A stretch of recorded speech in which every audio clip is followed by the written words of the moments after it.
কাজ হোক না কেন, আজকে আমার পক্ষে আছে বলে আমার এই সাইনবোর্ড নিয়ে আমার এই পাওয়ার নিয়ে কাউকে তো হয়রানি করে টাকা নিতে হবে। ওই যে এই ক্ষুধা আপনার থেকে থাকে সেই টাকা আমি কামাই দেব। আজ থেকে স্থূলতারের জন্য মুছে ফেলে কোন বিচার সালিশ, জমি জায়গা, রাস্তাঘাট, কোন পত্র, শিক্ষা প্রতিষ্ঠান, এইসব ক্ষেত্রে কোনো অর্থনীতি করবে না। এই বড় বড় মানুষ সুখে শান্তিতে আমার ভোট দিক বা না দিক তারা সকলে কারে কাজ মিলিয়ে একসাথে বসবাস করবে, শান্তির একটা সমাধান করবে। এখন তো আপত্তি নেই, এখন তো আমার ওই বাঙ্গের সাথে মিশতে কোনো সমস্যা নেই, তাকে সিলেক্ট করে কারণে আপনারা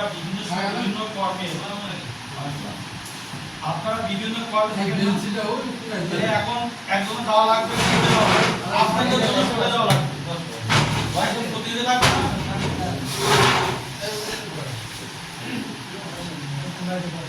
আপনাদের জন্য একজন থানায় যাওয়া লাগবে, একজন প্রতিনিধি লাগবে না, এই লোকটা তো লাগবে।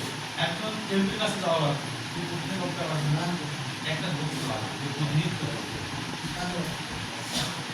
সেজন্য আপনারা সিলেক্ট করে দিলেন, আপনাদের আবার বলবেন, আমি সেটা এখানে বলে আসছি সম্পর্ক।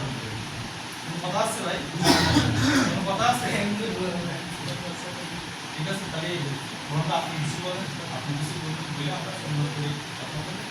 নিশ্চয় আগামীকাল থেকে আমরা সেটা কাজ করি। আর এটাও বলে যাচ্ছে আমাদের এমপি মহোদয়ের নির্দেশ, আমারও নির্দেশ, ছাড় দিই, ছেড়ে দিই। আমার দোষটা আছে এর মধ্যে কি মতো না, আমি আবার চেয়ারম্যানের কবে আশায় লাগে, যার বউ আছে, বাচ্চা আছে, যার এই ইউনিয়নের নাগরিক, চেয়ারম্যানের কবে আশায় লাগে, পুলিশ কি মতো কথা আছে একটাই, নাসের সারিয়া জাহেরি মোহাম্মদ দাদা ভাই চেয়ারম্যান আমরা। আমাদের এই ইগল বাস পাখি মতো 5 কিলোমিটার থেকে আমরা শিকারি টার্গেট করি। আমাদের উপরে যে অবৈধভাবে পুকুরটা 9টা ওয়ার্ড আমার ওইটি প্রশাসন পর্যন্ত প্রত্যেক জায়গায় আমি শৃঙ্খলা করে দেবো। তাহলে ক্লিয়ার, অন্যায় করবো না, অন্যায় সহ্য করবো।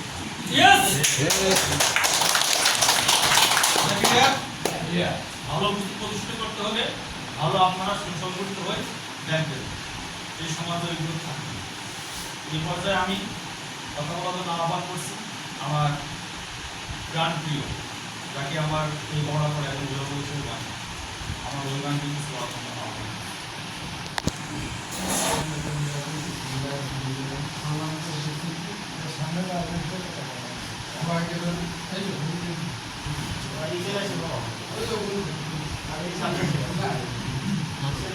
সামনে বেরিয়ে বলেন।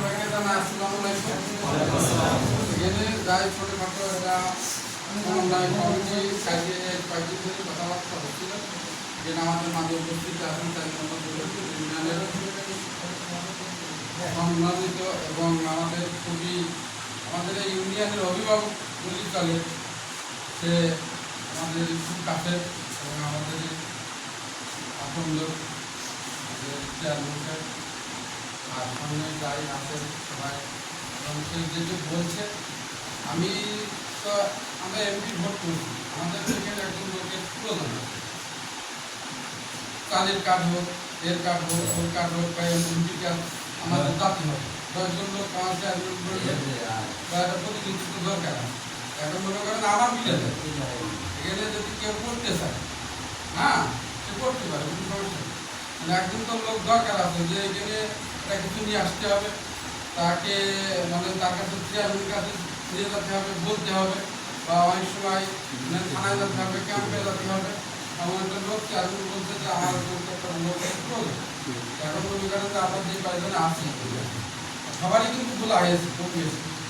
এখন কিন্তু আপনাদের ভিতর থেকে তেমন কেউ যদি থাকে, আমার কিন্তু আপত্তি নেই, চেয়ারম্যান কিন্তু একটা কথা ভুলে চাই, আমার জন্য কিন্তু ক্ষমা চাই। কিন্তু ঘটনাটা আমার তো মেম্বারি করেছি, ভুল ভ্রান্তি থাকতে পারে, আমি থাকি। আমার যদি কোনো কিছু যদি আপনারা বলেন যে আমার করতে যদি আমার যদি ভুল ভ্রান্তি থাকে, সেটা আপনারা ক্ষমা দৃষ্টি দেখেন। কারণ আপনাদের কাছে আকুল আবেদন যে দেখেন, আমি যদি চেয়ারম্যান আমার ভুলেছে, আমি সেইভাবে যদি আপনাদের পাশে থাকতে পারি, তাহলে মনে করেন যে আপনি নাহলে তো চেয়ারম্যান যে কোনো সময় চেঞ্জ করতে তাই না? যদি দেখেন যে আপনাদের পাশে আমি সেভাবে থাকতে পারি কিনা, এগুলো আমার কথা শেষ করছি। আসসালামু আলাইকুম।